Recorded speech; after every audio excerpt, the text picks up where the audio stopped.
who it is, the horror flick digger did Super 6 Big Mitch. And I'm kicking in those with 3 O's. And I'm bringing 28 101s because we Vegas sons. It's the Meadowlands. Yeah, you in the metals, man. And you already know what made me. I'm a desert baby. Bam! 22-inch gold Dana Dangs, Hubba Dub, Bolo Yang. Nah, I'm just playing. Welcome to Vegas Chronicles with the whole Super 6 Big Mitch. And today, like any other day, first of all, let me start by thank you for rocking with your boy. Everybody that's been staying down with me. I'm building it brick by brick. Lack money. I'm going to be getting at you real soon, Brody, about the interviewing, and I really want you behind the camera, man. I just got to line up an interview, and we go give it a test run. You know, shout out to everybody that's been giving me positive feedback on my platform, man. You know, everybody got the lavish whoop-de-doos, up over here. Like I say, we get it like summer sausages and crackers, man. Raw and uncut. You feel me? So that's how you go get it up over here. Now, today, let's dive right off into it. I answer questions that people ask me because I'm a nice guy. But anyway, someone asked me, did the Pirus number, which is 357, was that number taken or influenced by the GQ's Trey 47? I'm going to just be straight up. Now, Trey 47 and the GQ's, that's the second oldest gang number in Vegas. First is 369, then it's Trey 47, then it's 004. I don't include 28th Street because, number one, it's a Hispanic gang, even though they're the second oldest gang, but I don't include them because 28th Street don't have no number. Their number is 13. I guess they Sureños. I don't know. But anyway, Trey 47, 103, 104, and 107, that's their story. Because if I say something and I don't get it right, it's going to be all kind of flack, and I don't want to hear that. So it's, I'm going to let the GQs, tell you how they got their number. But trust me, the Pirus, they didn't get Trey 57 from Trey 47. What I would say is this here, because a lot of people think that everything comes from GQ, okay? And what I would say, in respects to the GQs are like Donna Street. When the GQs came out, they were the first Crips, and they really bought something Vegas never seen before, which is Crippin'. And the GQs had a style, and so they influenced a lot. Just like when Donna came out. When Donna came out, especially in Northtown, Donna Street really woke up, let's just say, Crippin' in Vegas. The 6 O's was here, and you had, other gangs, but Donna Street really woke up Crippin' because a lot of gangs reacted off Donna coming out, from White Street to the ABMs to the DSVs and all that, so they're just like the GQs. Donna was very influential in Crippin', but everybody wasn't influenced off Donna, and everybody wasn't influenced off the GQs. So no, Trey 57 didn't come from there. Now, where did Trey 57 come from? Listen, if I say how it came, I can be wrong. And the Pirus is best to answer that question, how they got Trey 57, because I think it's kind of symbolic to their hood and to what they claim. So I'm not going to get into that, because like I said, some things are sentimental. And if they choose to speak on that, they can speak on that. Now, back during my era, because someone asked me, the difference between California and Las Vegas. California, for one, is bigger. But let me tell you something. During my era, the west side of Las Vegas was probably the closest to California in every place, as far as Vegas is concerned. Because the west side, the historical black west side, look, the gangs are directly right across the street from each other. North Las Vegas is like way bigger than the historical west side. So, but when you go on the west side, like what Herbert Gerson said, right across the street from the Gerson was 40 block, right? On the other side of the street of the Gerson was Vegas Heights, which is a Crip gang. So On one side of the street, you got the Gerson. On the other side of the street, you got Vegas Heights. Across the street from Vegas Heights was Valley View. Across the street from Valley View was Burgundy Square, Piru. All that era over there, from all them presidents, from Madison, Adams, Jackson, Washington, Monroe, Van Buren, all that is blood turf. Okay? All that is blood turf. But if you look up the street from 40 Block, you got Crip City. Right across the street from Crip City, you got Carry Arms. Well, it was Carry Arms. Right across the street from Carry Arms, you had Delmonico. And right next to Delmonico, you had Regal Estates. You see, all of the gangs were like climbed together right across the street from each other, just like in California. Now, when you go in Northtown, you got Donna Street. The closest thing to Donna is White Street, which is over on the other side of Cary. But you got to go way down at the Civic Center, Ellis, which run through ABM turf by the Opera House and all that stuff. Then you got Diana Street and all that. They're not all climbed together. Like on the west side. Gangs, like if you go across the street in some areas in Las Vegas, you went from one gang turf to another gang neighborhood. Just like California. So the historical west side of Las Vegas is similar. Back in my day, before gentrification, it was more similar to California as opposed to Northtown and Henderson. Because they're more spacious. The hood is not right by Donna. Nothing is right by Donna but White Street. You see? But on the west side, you got gangs right across the street from one another. So that's how that right there go. Moving along. Someone asked me, and I don't know if he was trying to be funny or not, why don't I do a video on blacks enrolling in the top 5 black colleges? Guess you're trying to be funny. I tell you what I'll do. Let's do a video on blacks going to the top 5 funerals, because black go to funeral homes more than they go to college. Let's talk about that. That's that real talk. See, you don't want to talk about that. These young brown and black boys up out here being unalive by themselves. You don't want to talk about that. You want to talk about college? Huh? How most of them go there on a scholarship? How many of them get there actually using this? How many of them get to college without having to play basketball or some form of sports? How many of them get there off their brain alone? Let's talk about that, because education in the black community is something that we really need to address. Now, if you want to have that conversation and you know who I'm talking to, I will invite you on my platform. Them the topics I love to talk about. So I would love to invite you on my platform, and me and you and I can talk about the top 5 black colleges that blacks are enrolling in. Okay? Let's me and you do that. Other than that, stay off my platform, man. Because what we doing is serious. Y'all think this a game, man, because these other platforms pander to this madness, and you see dudes in their 50s with writing all on their face and all this, talking about pull up or catch a fade or disciplinary and all that old weird stuff. People need to grow up. It's an old saying. Some people, they mentally mature, and then other people just get old. Like this nonsense, it gets old. Okay? But we gonna move along from that. Now, another question I was asked. Who in my era, I can't speak because it's different eras, and as far as third world is concerned, I don't really know too much about third world. I heard a lot about it. I know a little bit about Stanley Street. Stanley Street, everybody know about Stanley Street Bloods. If you never heard of Stanley Street Bloods, that was cracking at one point. And I'm going to bring my bro up on here. I think he could speak a little bit on Stanley Street, Slick. I'll bring Slick on here, and I'm going to see if he's willing to come on here and speak on Stanley Street or whatever, man. But I don't know too much about third world and things like that. That's where other people have to come in, because I wasn't really, over in that era and dealing in that era.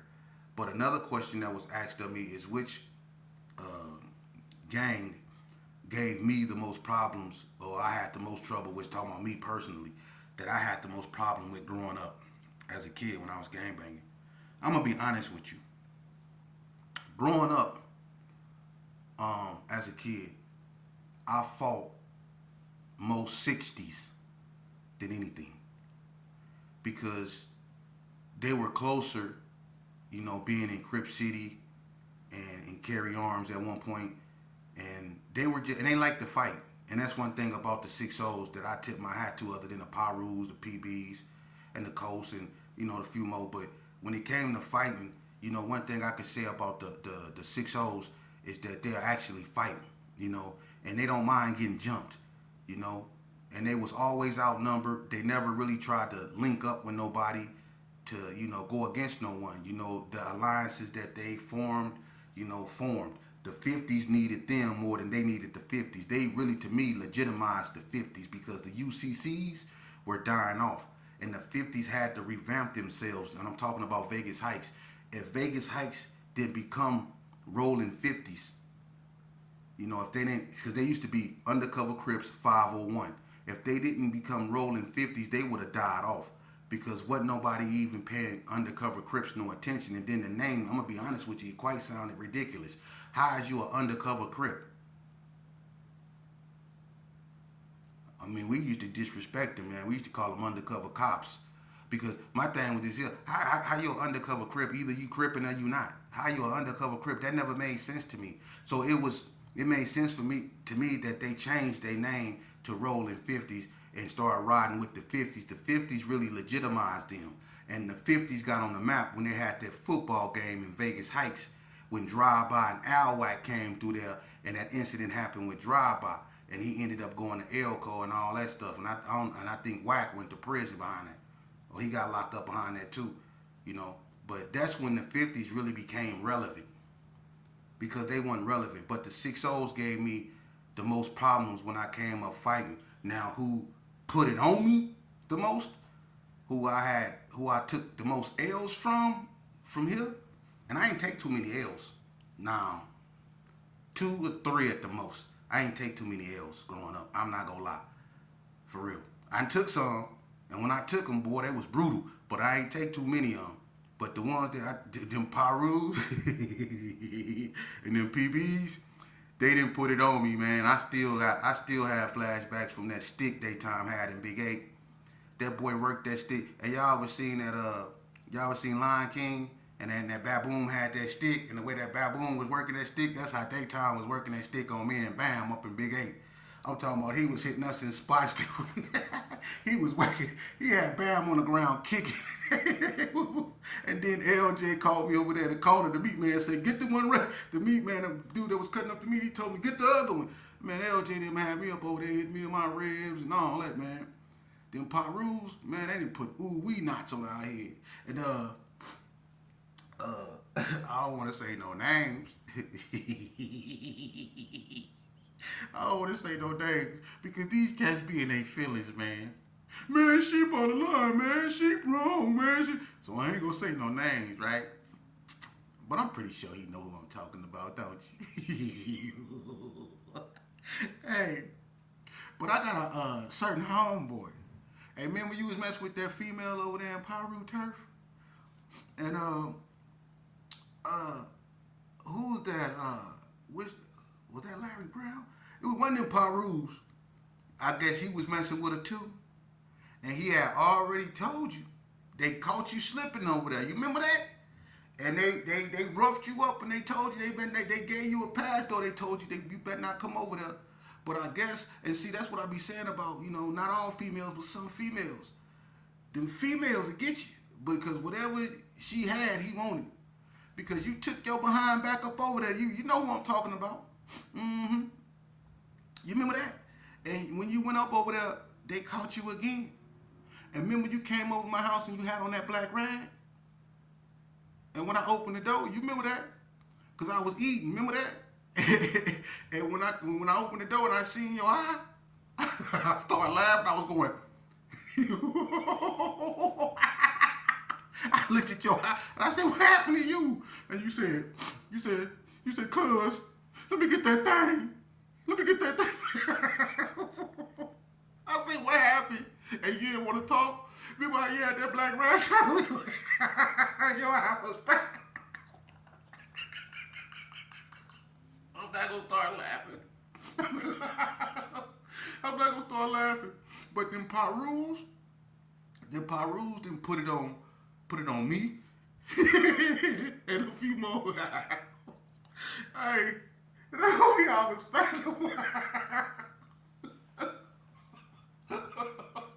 Hey, let me get that thing.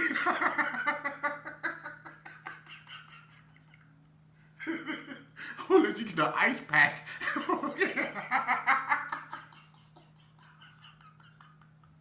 Hey, I ain't gonna lie, but them Pirus, man, it's just something that, look, don't get me wrong, the 60s can get out too. They threw me over a fence. Hey, look, them 60s, they threw me over a fence. Hey, but they, I'm laughing because, back then, it was real, man. It's not like it is today, man. Everything wasn't always settled with this, man. We actually did this, and you win some, you lose some, but when you able to look back on it and be like, they beat the brakes off, it be funny to me. I don't care. Hey, because everybody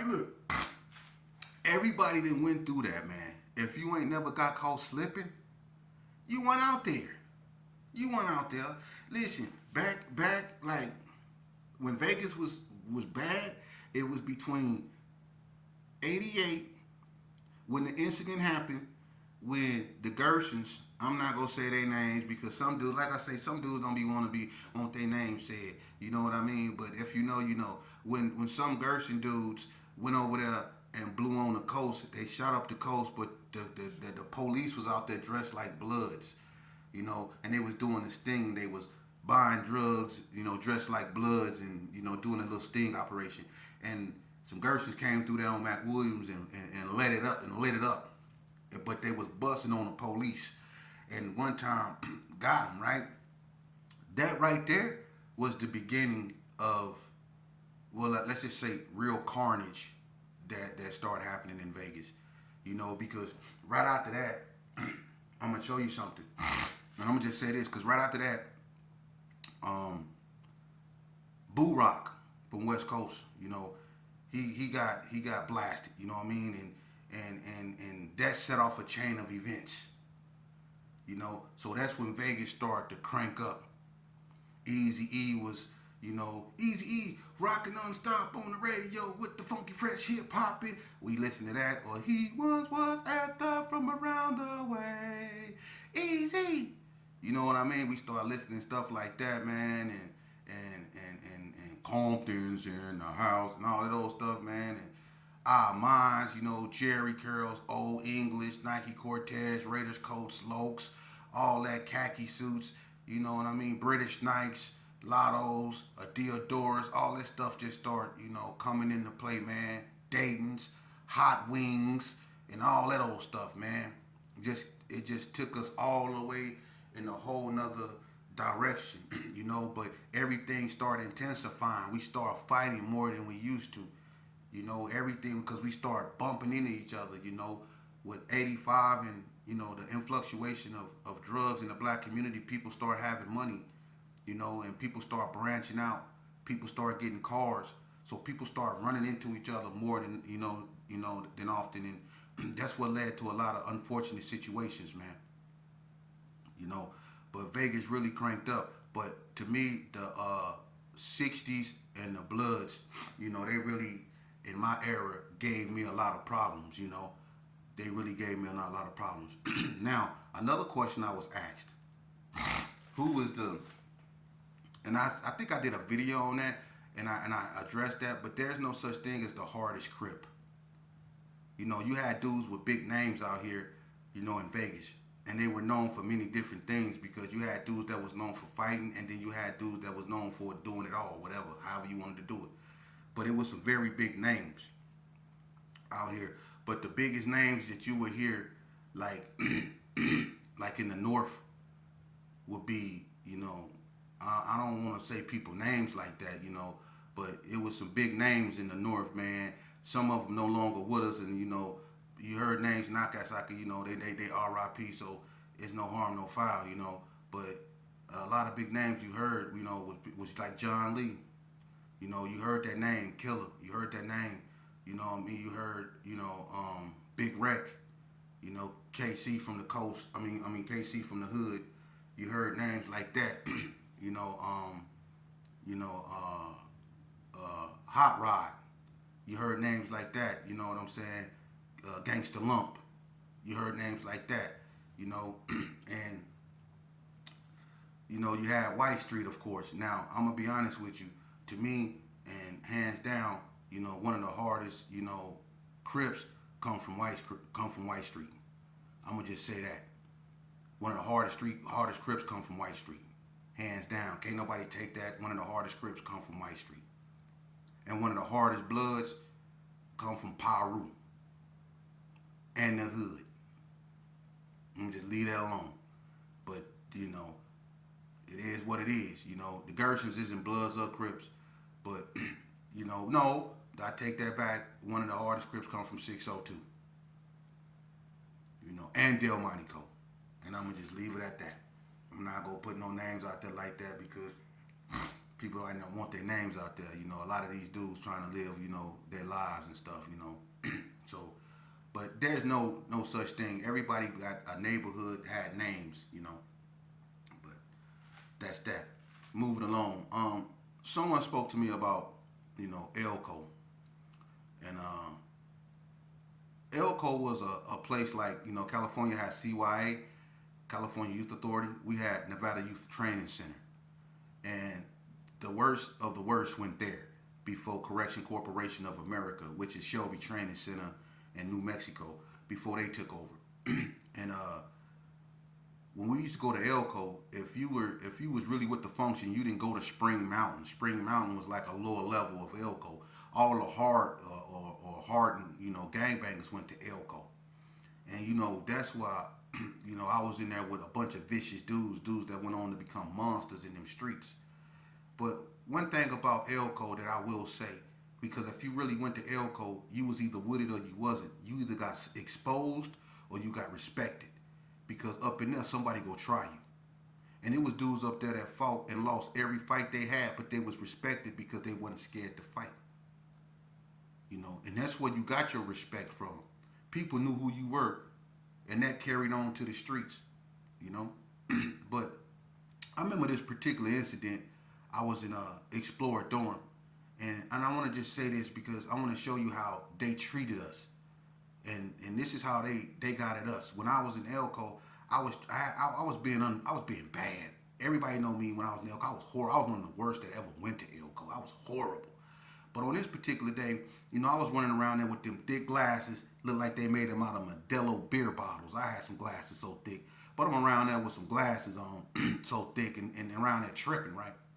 And so I got a dustpan in my hand and I'm going around slapping everything with the dustpan, right?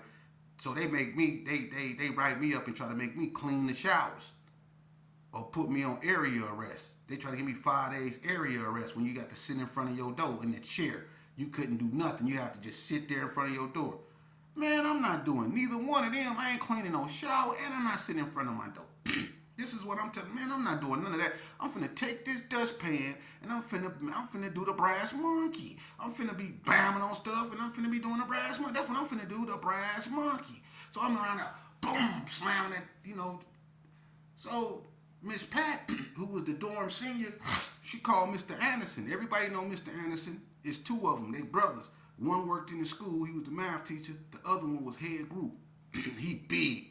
One thing about the one that worked head group, he never cuss, but he'll slap blood out your mouth. Shut your stinking mouth. Shut your stinking mouth. He used to say that. He don't never cuss because, they Mormons. But anyway, on this particular day, Miss Pat called him, and he liked to, do magic tricks. They used to bring us to the gymnasium and we used to have to watch him do the same magic tricks over and over again. Everybody remember Mr. Anderson's stupid magic tricks? Yeah. But anyway, he thought he was a comedian low key. So look, she called him. I don't care nothing about that right now, cause I'm full of this window cleaner. Yeah, I used to drink window cleaner up in everybody. See, one thing about me, I'm an open book. I used to drink window cleaner, and I used to get bent off it too. Ask anybody, I used to be drinking window cleaner, and I used to be gone. So I'm off that window cleaner. I don't care. So he come down there, And he got this thick clipboard, right? I don't care nothing about that. I got this dustpan. I'm doing a brass monkey, and it is what it is. You know what I mean? He coming up, and so she pointed to me. I got the dustpan. I see Mr. Anderson. I kind of look, but I'm so full of that window cleaner. I don't care. I come up over there. I slam the dustpan on the desk in front of him to show her I don't care nothing about him. Like, I don't care about you calling him. What are you gonna do? Look what he do. He say, hey, come here. He said, calm down, son. Calm down. Let me talk to you. He said, you want to see a magic trick? He said, I'm gonna show you a magic trick. So I'm full of that window cleaner. I said, yeah, I want to see a magic trick. So he said, okay, put your hands behind your back. He said, I'm gonna show you how to levitate. I said, levitate? I said, what's that? He said, you want to float in the air? I said, you can't make me float in the air. He said, yeah, I can't watch. And then somebody in the background will say, he can do it, bro. So I'm like, okay. He said, close your eyes. I said, close my eyes. I'm thinking to myself, oh, he's sorry. He want to show me a magic trick. She called him like he tough. So look, I closed my eyes, right? He said, now put your hands behind your back. I said, that don't sound right, but I was full of that window. So I put my hands behind my back. He said, now, he took my chin up. He said, now take your chin, because I need your chin up. You have to be at a certain angle. So I lifted my chin up. He said, now pucker your lips. I said, what you mean, pucker my lips? He said, do this. I say, why? He said, that you have to do this. I say, that don't sound. He said, close your eyes and do this if you want to float. That's the only way it's going to work, son. I said, okay. So I closed my eyes and I put like I did a kiss. Man, look, soon as I closed my eyes and poked my lips out, he slapped me so hard I fell on the ground. I screamed, he shot me! I